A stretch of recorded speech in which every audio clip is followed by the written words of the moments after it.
وہ اس لیے کہ تاکہ اس علم کے ماہر اور غیر ماہر کی پہچان ہو جائے. مثلا ایک ڈاکٹر ہے تو ہم ڈاکٹر اس کو ڈگری کی بنیاد پر سمجھتے ہیں، اور وہ ڈگری دراصل اس علم کے بیسکس پڑھنے کی دراصل دلیل ہوتی ہے کہ اس نے اس کے سارے بیسکس پڑھے ہیں، تو اب یہ اس درجے پہ پہنچ چکا ہے کہ یہ وہ ہے کہ اس علم میں اپنا انپٹ دے سکتا ہے. تو ایک مفسر بھی دراصل اپنا انپٹ دے رہا ہوتا ہے نا. تو جب اس نے اپنا اس میں وہ کنٹریبیوشن کرنی ہے، تو پیچھے اس کو کچھ نہ کچھ اس کے دماغ میں اتنا ذخیرہ تو ہونا چاہیے نا اس موضوع سے متعلق کہ وہ کچھ کر سکے. تو اس لیے یہ کوئی غلط بھی نہیں ہے، لیکن بہرحال اس کو بسا اوقات اس طرح سے پیش کیا جاتا ہے کہ یہ دراصل مولویوں کی کوشش ہے، مذہبی طبقے کی، کہ قرآن پاک کی تفسیر کا جو دائرہ ہے نا وہ محدود سے محدود تر کیا جائے، اور صرف چند لوگ تفسیر کر سکے، باقی نہ کر سکے. حالانکہ جو بھی آدمی یہ شرائط پوری کر لے تو وہ تو کر سکتا ہے. تو خیر یہ چیز نا ہمارے اس آخری زمانے میں یہ بحث بڑی چلی ہے، کیونکہ ہمارے بہت سارے جدید لوگوں نے بھی تفسیریں لکھی ہے نا. جو ڈاکٹر تھے، یا یوں سمجھ لو جو اسکالر تھے، جو باقاعدہ مدرسوں سے فارغ نہیں تھے، یا جو ایک مذہبی طبقہ جس کو ہم کہتے ہیں نا مولویوں کا طبقہ، وہ نہیں تھے. تو پھر وہ ایک بحث چلی ہے کہ بھائی ان لوگوں نے تفسیر کیوں لکھی. اب جیسے سر سید احمد خان صاحب تھے، یہ اس طرح کے لوگ تھے. تو اب انہوں نے ایک پر, ڈپٹی نذیر احمد ادیب گزرا ہے، پرویز اس نے تفسیر لکھی ہے قرآن پرویز پاک صاحب. کا ترجمہ. تو اب آواز آ رہی ہے نہیں؟ جی استاد جی آ رہی ہے. بول رہے ہیں. پرویز صاحب بھی تو انہیں میں شامل ہے.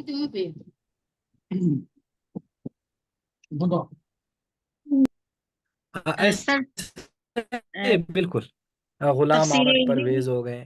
تو اب جب اس طرح کے میں آ جو جائے گی، جدید سائنسی سر سائنسی تفسیر بھی اسی میں آ جائے گی.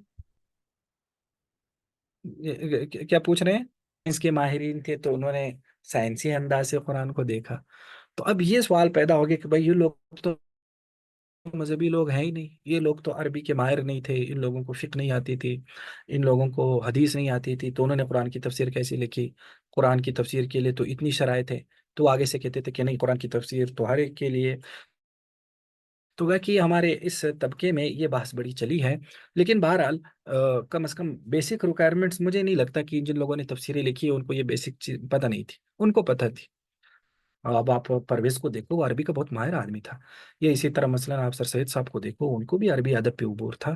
ہاں اتنی بات ہے، ان جدید لوگوں کا یہ تھا کہ وہ اتنا لٹریچر پہ ان کو زیادہ عبور نہیں تھا. یعنی جو اسلامک لٹریچر ہے نا، یا جو اسلامی مفسرین ہے، یا جو اقوال صحابہ، روایات، ان چیزوں سے اتنا زیادہ ان کا نہیں تھا، لیکن تھا صحیح. تو خیر یہ جو تفسیر بدرائے ہے گویا کہ یہ بھی ایک بڑا سینسیٹیو قسم کا وہ ہے. تو یہ گویا کہ یہ ایک تفسیر کی بڑی قسم ہے، تو یہ بھی چلتی رہی. تو یہ دوسری قسم ہے تفسیر کی، تفسیر بالدرایا. اب آپ آ جائیں ایک تیسری قسم جو زیادہ معروف تو نہیں ہے اور زیادہ استعمال بھی نہیں ہوتی، لیکن وہ بھی ایک میتھڈ ہے. اس کو آپ کہہ سکتے ہیں کہ تفسیر بالاشارہ، یا یعنی یا اشاری تفسیر. نہ، تفسیر بالاشارہ یا اشاری تفسیر، یا اس کو صوفی تفسیر کہتے ہیں. تفسیر بالاشارہ یا اشاری یا صوفی تفسیر کا مطلب ہے کہ یہ زیادہ تر جو لوگ تصوف سے وابستہ ہوتے تھے وہ قرآن کی تفسیر کرتے تھے. اب اس کو اشارہ یا اشاری کیوں کہا جاتا ہے؟ کہ وہ قرآن پاک سے کچھ ایسے معنی کشید کرتے تھے جو قرآن پاک کا ظاہر لفظ کوئی اور ہوتا تھا، اور اس کا جو ہے نا دور دراز کے نا ایک اور. عام طور پر میں سمجھانے کے لیے اس کی ایک مثال دیتا ہوں، تو لطیفہ سا، لیکن اس سے تفسیر بالاشارہ کو آپ کو تھوڑا بہت اس تک چلا جائے گا. لیکن ہم اس کی کچھ مثالیں بھی پڑھیں گے. جیسے نہیں وہ کہتے ایک آدمی گھر آیا نا، تو اس نے کہا کہ آج کیا پکا ہے؟ تو اس کی بیوی نے اسے کہا کہ خاک پکا ہے، یعنی کچھ نہیں پکا. تو وہ تو تھوڑا سا فلسفی ذہن کا تھا. تو اس نے کہا خاک پکا ہے، خاک کو اگر الٹ پڑے تو وہ کاخ بن جاتا ہے، اور کاخ جو ہے نا یہ محل کو کہتے ہیں، محل. اور محل کو اگر الٹ پڑے تو یہ لحم بن جاتا ہے. تو لحم تو عربی میں گوشت کو کہتے ہیں. تو ایسا لگتا ہے آج اپنے گوشت بنا ہے، ٹھیک ہے. تو اب وہ خاک سے کس پر چلا گیا؟ گوشت پہ چلا گیا. اس کا مطلب ہے کہ الفاظ سے کچھ ایسے معنی کشید کرنا جو بسا اوقات تو اس کہنے والے کا بھی مقصد نہیں ہوتا. بہت دور دراز کی اس میں اس کو ہمارے اس کتابی زبان میں کہتے ہیں باطنی معنی، آیات کے باطنی دور معنی. کی مثلا کروڑی ایک لان. مثال، ہاں ہاں، مثلا آپ اس کے نا قرآن پاک سے ایک مثال دیکھتے ہیں تاکہ وہ تھوڑا سا نا واضح ہو جائے. جیسے مثلا نا قرآن پاک میں ایک جگہ اللہ تعالیٰ فرماتے ہیں کہ یا ایھا الذین آمنوا قاتلوا الذین یلونکم من الکفار، کہ اللہ تعالیٰ فرماتے ہیں ایمان والو تم جہاد کرو پہلے ان کافروں سے جو تمہارے قریب پڑتے، جو تم سے ملے ہوئے ہیں، یعنی مطلب ہے کہ ظاہر ہے جو بازو میں جو تمہارے کافر ہے پہلے ان سے لڑو، پھر جو بعد میں تو دراصل ترتیب یہ ہے۔ اب یہ جو صوفیہ قسم کے لوگ ہیں وہ ان سے ایک اشاری معنی یہ لیتے ہیں کہ جب اس میں یہ بتایا گیا کہ جو تمہارے قریب کا کافر ہے پہلے ان سے لڑو، تو اگر ہم تھوڑا سا غور کریں، ہم انسانوں کے سب سے ہمارا قریب کافر ہمارے ساتھ کون لگتا ہے؟ شیطان لگتا ہے۔ شیطان تو ایک کافر ہے، تو وہ ہمارے سب سے زیادہ قریب ہوتا ہے اور وہی ہمیں سب سے زیادہ گمراہ کرتا رہتا ہے۔ تو گویا کہ اس آیت میں یہ بتایا گیا کہ تم کس سے لڑو؟ تم شیطان سے لڑو، شیطان سے مقابلہ کرو۔ اب آیت کا معنی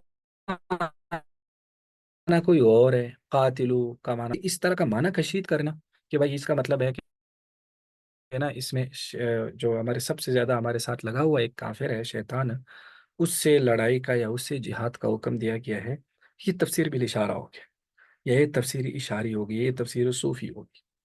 اور اسی کو پھر جب اس میں کچھ ڈیپ میں چلے جاتے تو اس میں باقاعدہ ایک قسم سامنے آ جاتی ہے، وہ باطنی تفسیر ہے۔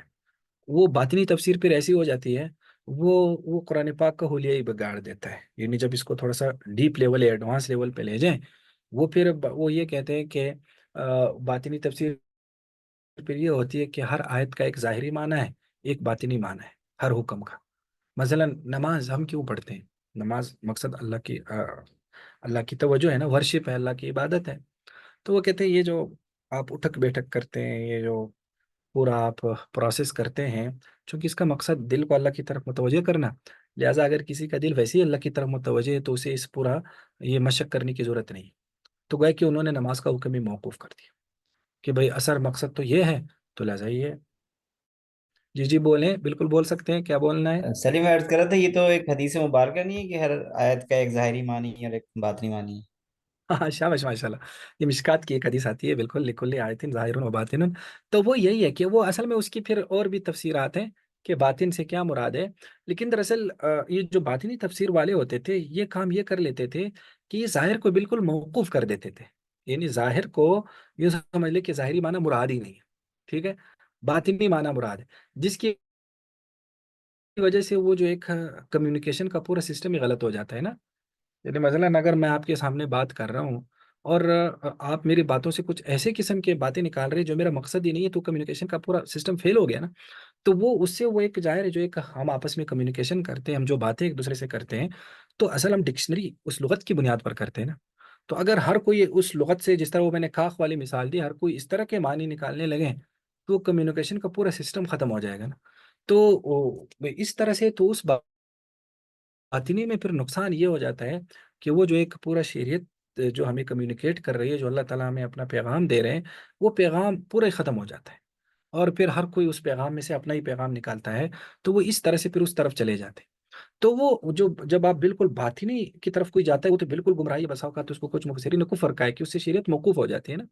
لیکن جو تفسیر اشاری ہے وہ اس سے کم درجے کی، وہ دراصل وہ صوفیہ کرتے ہیں جو قرآن کے ظاہری معنی کو بھی کہتے ہیں نہیں اصل تو ظاہری معنی ہے، لیکن اس میں اس طرح کی باطنی اشارات بھی ہیں۔ مثلا یہ جو آیت ہے یا ایھا الذین آمنوا قاتلوا الذین یلونکم من الکفار، تو اس میں کہتے ہیں دیکھو یہ حکم ہے کہ بھائی جو قریب کفار ہے پہلے ان سے جہاد کرنا ہے، یہ قرآن کا حکم ہے، لیکن اس سے ایک اشارہ یہ نکلتا ہے کہ جو کافر جتنا قریب ہوتا ہے پہلے اسی سے لڑنا ہے۔ تو چونکہ شیطان ہمارے سب سے زیادہ قریب ہے تو ہمیں پہلے شیطان کو مارنا ہے، شیطان کو مغلوب کرنا ہے، تو وہ حکم بھی ہے لیکن یہ اشارہ بھی ہے۔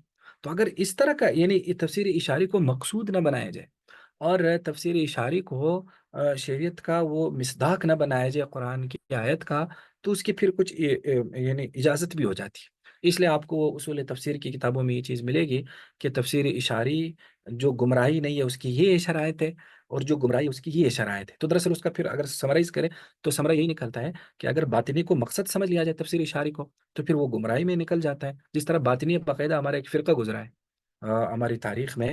تو اور اگر تفسیر اشاری کو مقصود نہ سمجھا جائے، قرآن کی اضافی نکات سمجھے جائیں یا اضافی چیزیں سمجھی جائیں، تو پھر اس میں گویا کہ کر سکتے ہیں، کوئی بات نہیں کہ قرآن پاک ایک تو اللہ کی ظاہر ہے وہ ایک سمندر ہے، تو اس میں اگر اس طرح کے نکات کوئی آدمی نکالنا چاہے تو نکال سکتا ہے۔ تو کہا کہ یہ تفسیر بالاشارہ جو ہو گیا، یہ تفسیر اشاری صوفی ہے، یہ زیادہ تر تصوف والے لوگ جو صوفیاء ہیں وہ لوگ زیادہ اس میں کرتے ہیں، اور اس طرح کے اس میں جو ہے نا اشارے نکالتے رہتے ہیں۔ اور یہ آپ کو صرف ایسا نہیں ہے کہ یہ صرف گمراہ لوگوں نے کیا، نہیں، جو باقاعدہ صحیح علماء ہیں انہوں نے بھی اس میں تفسیر اشاری کی ہے، جیسے مثلا یہ روح المعانی بہت مشہور تفسیر ہے، آخری زمانے میں ایک عراق کے ایک عالم تھے، انہوں نے لکھی تھی، علامہ آلوسی، تو اس میں وہ باقاعدہ تفسیر اشاری کا عنوان باندھتے ہیں، جب کسی آیتوں کی تفسیر پوری کرتے ہیں آخر میں تفسیر اشاری کا عنوان باندھتے ہیں۔ یا اسی طرح مثلا ہمارے قریب کے زمانے کی حضرت تھانوی رحمہ اللہ نے جو بیان القرآن لکھی ہے، تو اس میں وہ باقاعدہ مسائل التصوف کے نام سے ایک عنوان باندھتے ہیں، اس میں جو کچھ اشارات ہے یا تصوف کے کچھ مسائل ہے تو وہ قرآن سے اخذ کرتے ہیں۔ تو اس لیے اگر اخذ کے درجے میں ہو، نکات کے درجے میں ہو، استنباط کے درجے میں ہو، پھر اس میں مسئلہ نہیں، لیکن اگر اس کو مقصود بنایا جائے تو مقصود بنانے کی وجہ سے پھر وہ کیا ہو جاتا ہے، پھر وہ قرآن پاک کا جو اصل مقصد ہے وہ فوت ہو جاتا ہے نا۔ تو پھر وہ ایک یعنی یوں سمجھ لو، اگر اس کو تھوڑا سا ایڈوانس لیول پہ کہا جائے کہ اصل میں جب کوئی بات، جو کوئی بھی ہمارے سامنے ٹیکسٹ آتا ہے تو ٹیکسٹ کو ہم لغت کی بنیاد پر دیکھتے ہیں نا، تو اگر ٹیکسٹ کو قاری کے فہم پہ چھوڑا جائے کہ قاری اسے لغت کو بائی پاس کر کے چھوڑا جائے، پھر وہ آج کل کی جدید میں جو مابعد جدیدیت ہے نا، پھر وہی بن جاتا ہے جس میں لغت جو ہے نا، جو الفاظ ہے، جو معنی ہے، اس کا پورا سسٹم تباہ ہو جاتا ہے۔ پھر جو ہے نا وہ جو ٹیکسٹ ہوتا ہے وہ اس قاری کے مطابق ہوتا ہے۔ مثلا آپ ٹیکسٹ پڑھیں گے آپ اور معنی نکالیں گے، میں ٹیکسٹ پڑھوں گا میں بالکل الگ معنی نکالوں گا، اور وہ دونوں متضاد معنی، یعنی ایک ٹیکسٹ میں پھر متضاد مفاہیم بھی پھر اس میں جمع ہو جاتے ہیں۔ تو اس طرح سے پورا ایک جو کمیونیکیشن کا سسٹم پورا متاثر ہو جاتا ہے، جو ہم انسانوں کا ایک سسٹم ہے۔ تو یہ جو تفسیر اشاری ہے تو اس میں ہے، یہ بھی بڑی مزیدار چیزیں ہیں، یعنی اس تفسیر میں بھی کافی چیزیں سامنے آتی ہیں، لیکن بہرحال اس کے یہ پہلو بھی آپ نے ذہن میں رکھنا ہے۔ تو یہ تین گویا کی بنیادی اقسام ہو گئی تفسیر کی: تفسیر بالمأثور، تفسیر بالدرایا، اور تفسیر بالاشارہ۔ لیکن جس طرح میں نے آپ کو بتایا کہ آپ کو منہج مفسرین میں کوئی 10-12 قسمیں ملیں گی، وہ زیادہ تر درایا کی ذیلی اقسام ہے، کہ ہر مفسر کا جو ایک مائنڈ ہوتا ہے تو وہ اسی کے مطابق جب اس کی تفسیر پہ وہ چیز غالب ہو جاتی ہے تو اس سے تفسیر کی ایک قسم باقاعدہ سامنے آ جاتی ہے۔ تو اس طرح سے گویا کہ آپ کو زیادہ اقسام بھی نظر آ سکتی ہے، کم بھی، تو اس لیے اس میں پھر آپ کنفیوز نہ ہو جانا کہ ہم نے تو کورس میں 3 اقسام پڑھی تھی، اس مفسر اور اس مصنف صاحب نے تو 15 اقسام نکالی، تو وہ اس طرح سے گویا کہ اقسام زیادہ اور کم ہوئی۔ تو یہ تو ایک موضوع ہمارا ہو گیا جس کو ہم کہہ سکتے ہیں تفسیر کی اقسام۔ اب آپ آ جائیں، ہمارا اگلا موضوع ہے کہ تفسیر کے ماخذ معتبر۔ اب ہم اس چیز کی طرف آ جاتے ہیں کہ خواہ تفسیر بالدرایا ہو، خواہ تفسیر بالروایا ہو، خواہ تفسیر اشاری ہو، یعنی کوئی بھی تفسیر کا میتھڈ ہو، تو وہ کون سے سورسز ہیں جن سے ایک مفسر کو تفسیر میں مدد لینی چاہیے، اور وہ کوئی اختیاری نہیں ہے کہ مدد لینی چاہیے، وہ کمپلسری ہے۔ اس میں کچھ کمپلسری ہے، کچھ جو ہے نا اختیاری ہے، تو کل ملا کے وہ کچھ سورسز بن جاتے ہیں۔ اگر وہ ان سورسز کو سامنے رکھ کر قرآن کی تفسیر کرتا ہے تو پھر قرآن کی تفسیر میں گمراہی اور غلطی کے امکانات کافی کم سے کم ہوتے چلے جاتے ہیں۔ پھر بھی غلطی ہو جاتی انسان ہے، لیکن اگر وہ جتنے وہ ان سورسز سے دور ہوتا جاتا ہے، ہم ماخذ غیر معتبر بھی پڑھیں گے، تو جتنا وہ ماخذ غیر معتبر پہ ریئلائز اپنے آپ کو کرتا ہے تو اس پہ زیادہ اعتماد کرتا ہے، تو پھر گمراہی کے امکانات زیادہ ہوتے جاتے ہیں، پھر تفسیر میں جو ہے نا غلطی زیادہ ہوتی جاتی ہے۔ تو گویا کہ اصل چیز یہ ہے کہ تفسیر کے ماخذ اور وہ کون سے سورسز ہیں، وہ کون سے ٹولز ہیں، جو آپ ٹولز بھی اسے کہہ سکتے ہیں، کہ ان ٹولز کی مدد سے جب کوئی مفسر قرآن کی تفسیر کرتا ہے تو اس کی غلطی کا امکان کم سے کم ہوتا جاتا ہے، پھر خواہ وہ تفسیر کی کوئی بھی قسم ہو۔ تو اس میں سب سے پہلی چیز ہے تفسیر القرآن بالقرآن، کہ قرآن پاک کی تفسیر کرنا خود قرآن پاک سے۔ کیا مطلب یہ ہے کہ قرآن پاک ظاہر ہے یہ کوئی 6000 سے زائد کی یہ آیات پر مشتمل کتاب ہے نا، بہت بڑی کتاب ہے، اور قرآن پاک کو جب سارا ملایا جائے تو وہ ایک چیز بن جاتی ہے، یعنی ان ساری آیتوں کو جب ملا کے تو وہ ایک شریعت بن جاتی ہے نا۔ تو لہٰذا اس کی کسی بھی آیت کو آپ باقی قرآن پاک سے کاٹ کر نہیں دے سکتے، یعنی کہ اس کی ایک آیت کو باقی پورے قرآن پاک سے کاٹ کر صرف اس جو انڈیویجول ایک آیت ہے اس کو دیکھ کر اس کی تفسیر کرنا، اس سے پھر گمراہی کے امکانات زیادہ ہوتے ہیں۔ مثلا اس کو یوں سمجھ لیں کہ جب بھی یہ ڈاکٹری میں یا طب میں جب بھی کسی بیماری کا علاج کرایا جاتا ہے یا علاج لکھا جاتا ہے، وہ ایسا نہیں ہوتا کہ وہ باقی ساری چیزوں سے اس کو کاٹ کر دیکھا جاتا ہے۔ مثلا جب ہم کسی جگہ کوئی آپریشن کرانے جاتے ہیں تو وہ ہمارے ایسے ٹیسٹ بھی کیوں کرتا ہے جس کا بسا اوقات اس بیماری کے ساتھ تعلق نہیں ہوتا۔ وہ بہت سارے ٹیسٹ کرتا ہے، ہمارے خون کے ٹیسٹ کرتا ہے، بہت سارے ٹیسٹ وہ کرتے ہیں۔ وہ کیوں؟ اس لیے کہ وہ جب بھی کسی بیماری کا علاج ہوتا ہے وہ اس پورے اس فن کی اس ایک کل کے ساتھ ملا کے ہوتا ہے نا۔ مثلا ایک آدمی اگر اس کو شوگر ہے اور وہ اس کا آپریشن کرتا ہے تو وہ اس کا آپریشن ناکام ہو جائے گا، وہ مر جائے گا۔ تو اس لیے شوگر ٹیسٹ پہلے کرائے گا، وہ شوگر لیول دیکھے گا، وہ یہ چیزیں دیکھے گا، تو وہ اس لیے دیکھتا ہے۔ تو گویا کہ ہر علم میں یہ ہوتا ہے کہ اس علم کے جو انفرادی چیزیں ہیں وہ انفرادی ہیں نہیں، وہ دراصل باقیوں کے ساتھ ریلیٹ ہوتی ہیں۔ باقیوں کے ساتھ وہ کیا ہوتی ہے؟ وہ گویا کہ اس کا ایک مضبوط ربط ہوتا ہے۔ جس طرح ایک کمرہ ہے نا، تو کمرہ تو الگ الگ اینٹوں سے بنا ہے لیکن اینٹ الگ نہیں ہے۔ اس اینٹ کے اوپر بھی ایک اینٹ ہے، نیچے بھی ایک اینٹ ہے، دائیں بھی ہے، بائیں بھی ہے، تو وہ اینٹ الگ نہیں ہے، وہ ان سے الگ نہیں ہو سکتا۔ تو اسی طرح قرآن بھی ایک ایسی کتاب ہے کہ آپ ہر آیت اس کی الگ الگ ہے لیکن وہ اس کو پورے اس قرآن کی روشنی میں اسے دیکھنا ہوگا۔ کیونکہ اور ایک تو یہ بات، دوسری اس میں ایک سمپل سی بات یہ ہے کہ قرآن پاک میں نا جو ہے نا تکرار بہت زیادہ ہے، جو بار بار اس میں چیزیں جو ہے نا بار بار سامنے ریپیٹ ہوتی ہیں۔ تو اب قرآن کا انداز ہے کہ کسی جگہ اس کو اور طرح سے بیان کرتا ہے، کسی جگہ اور طرح سے بیان کرتا ہے۔ تو اگر ہمیں یہ چیزیں نظر میں نہ ہوں تو ہو سکتا ہے کسی جگہ قرآن نے مختصر بیان کیا ہو، کسی جگہ اس کو مفصل بیان کیا ہوگا۔ تو اگر ہم اس مفصل والی جگہ کو چھوڑ دیں، صرف مختصر والے پہ اس کو دیکھیں، تو ہو سکتا ہے اس اختصار کی وجہ سے ہم اس میں غلطی کر جائیں۔ تو اس وجہ سے بھی قرآن کی تفسیر خود قرآن سے کرنا یہ ضروری ہے۔ تو یہ جو ہے نا قرآن کی تفسیر قرآن سے کرنا، ایک مفسر کو سب سے پہلے اس کو دیکھنا ہوگا کہ یہ جو ہے نا جو قرآن کی تفسیر ہے تو اس کو سب سے پہلے اس کو یعنی اس طرح سے دیکھنا ہوگا۔ اب مثلا اس کی اگر ہم کچھ مثالیں دیکھیں، اب مثلا نا قرآن بہت ساری جگہوں پہ ایک یعنی قرآن پاک جو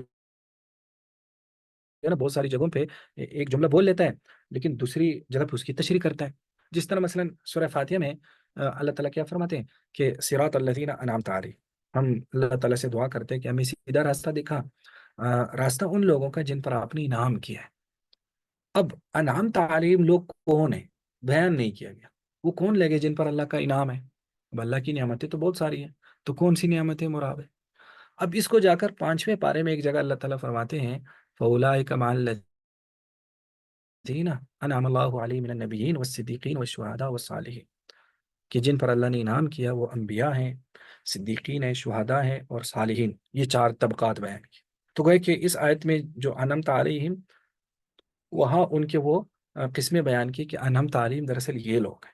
تو گویا کہ ہم ان کا راستہ مانگ رہے ہیں، انبیاء کا، صدیقین کا، شہداء کا اور صالحین کا۔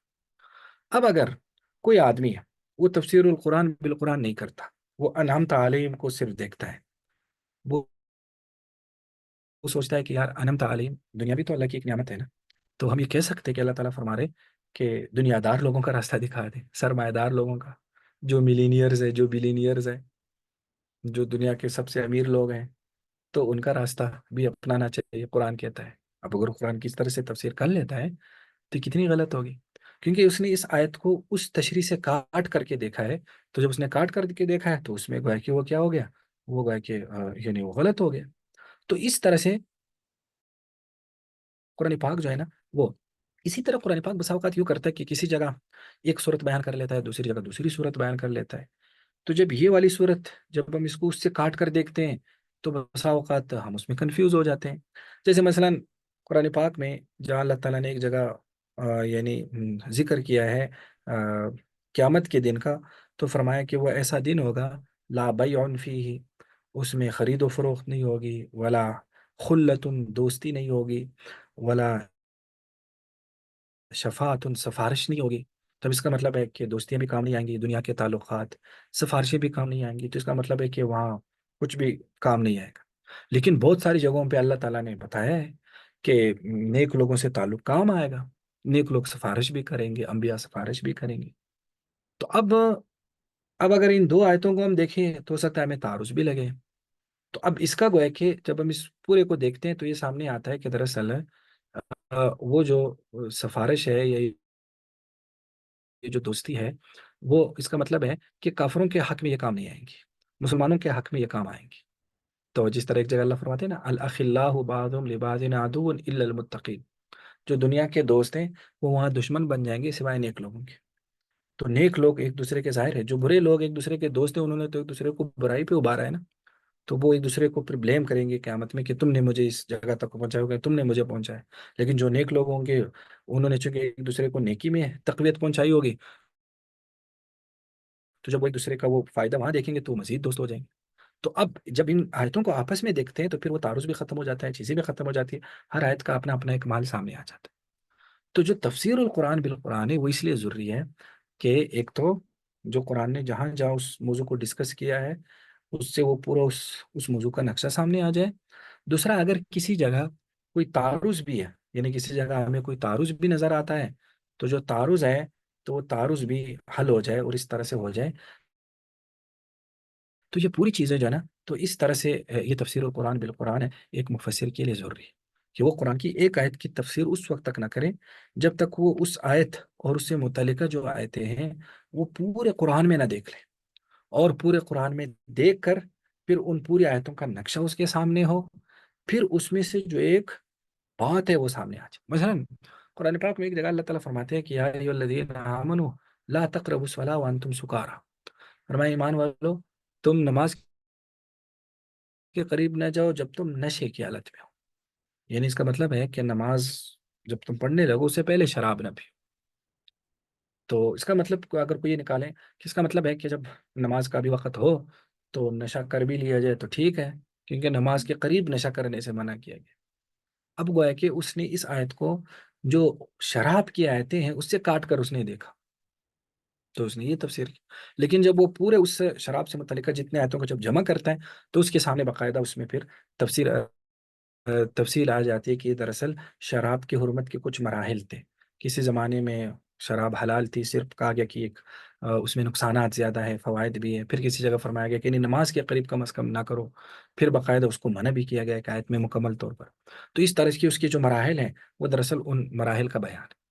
تو قرآن کو جب پورے قرآن کی روشنی میں دیکھا جاتا ہے تو پھر بالکل آیتوں کا ایک الگ مفہوم ہوتا ہے، لیکن جب قرآن کو قرآن سے کاٹ کر دیکھا جاتا ہے تو اس میں پھر یوں سمجھ لو کہ گمراہی کے اور آیتوں کو غلط تفسیر یا غلط معنی پہنانے کے بہت سارے اس میں امکانات ہوتے ہیں۔ تو یہ گویا کہ تفسیر کی سب سے بڑا ماخذ تفسیر القرآن بالقرآن۔ اور ہمارے کچھ جدید زمانے کے مفسرین کہتے ہیں کہ یہی ایک ماخذ ہے۔ ہم آگے 4-5 ماخذ اور پڑھیں گے، لیکن وہ کہتے ہیں صرف یہی ماخذ ہے۔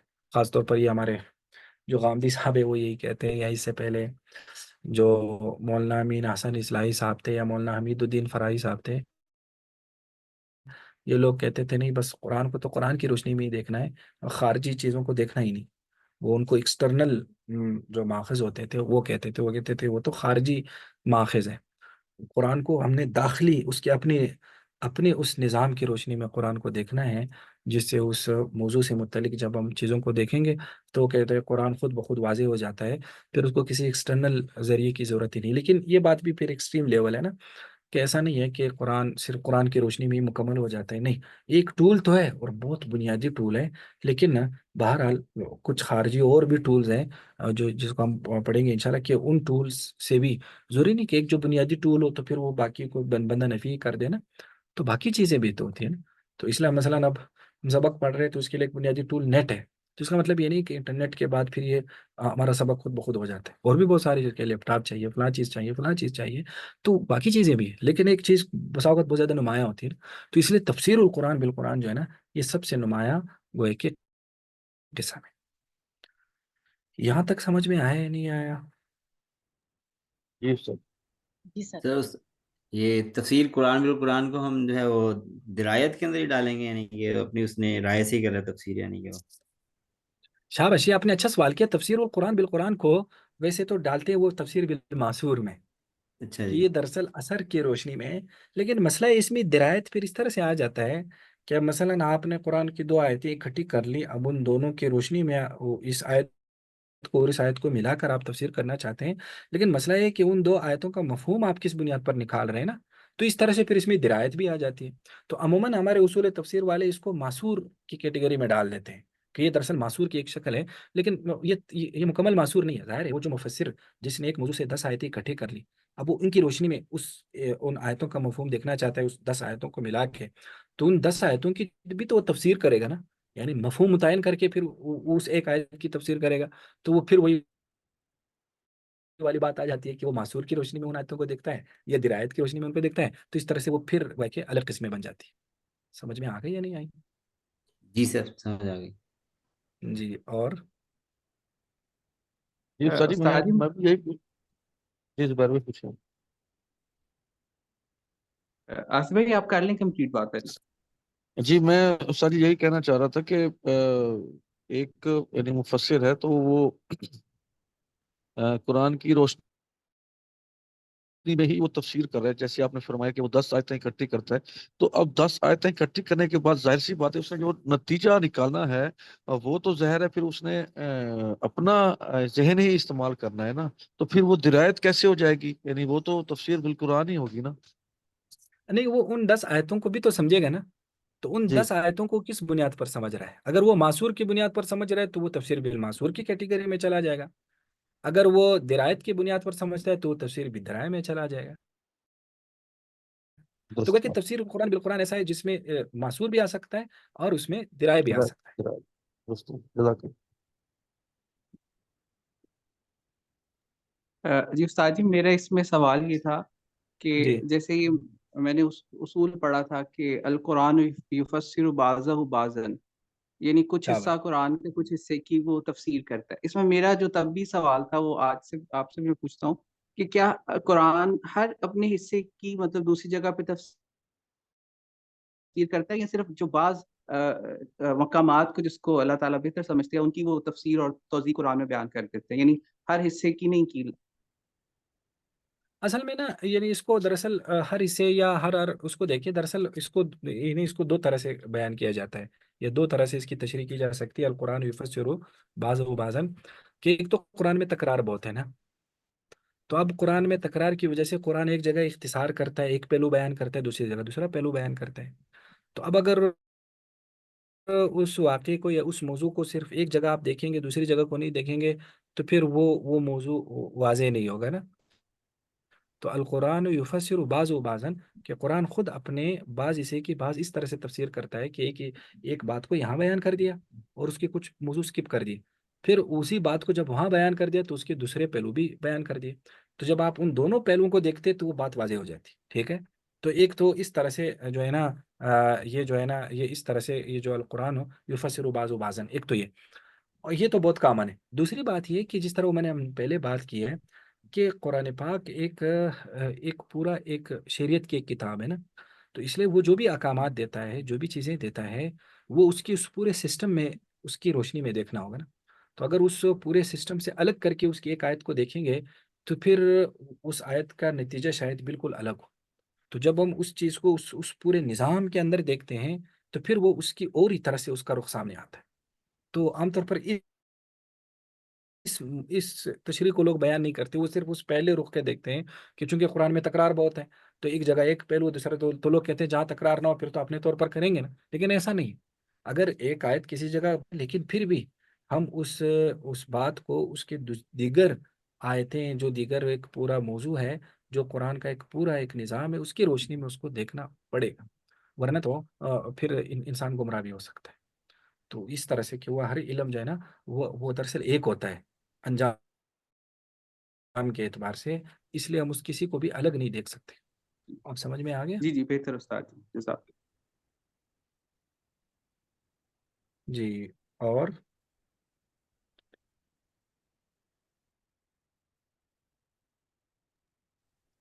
ایکسکیوز می سر، چلے پھر جی اس میں سب اتنا. سے جی خطرناک جو ہے وہ پوچھیں. تفسیر اشاری ہے.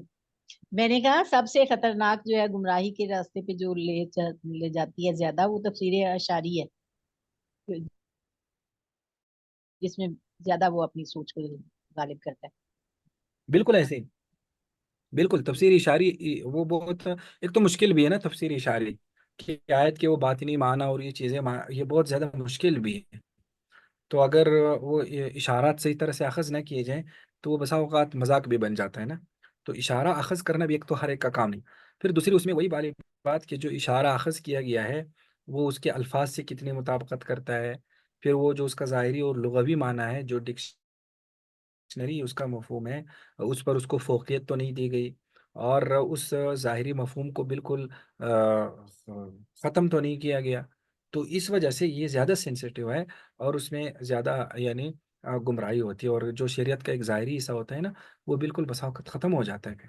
تو اس لیے وہ واقعی زیادہ ایسا ہے کہ اس میں انسان گمراہ ہو سکتا ہے.